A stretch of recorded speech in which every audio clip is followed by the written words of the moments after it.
Find your Discord ID on mobile. First, open the Discord app on your device. The first thing you need to do is turn on developer mode. To do that, tap on the U icon at the very bottom right. From here, head into settings by tapping on the gear icon at the top right. Scroll down until you find the advanced section, right under app icon. Tap on advanced, and here you'll see developer mode. If it's turned off, just toggle it on so developer mode is enabled. After that, we can find your user ID. Just go back out of settings and tap on home at the bottom left.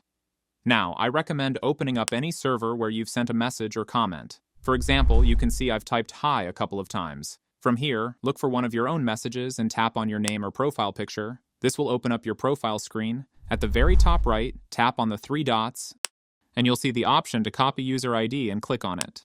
To show you what it looks like, I'll open up the Notes app and paste it in.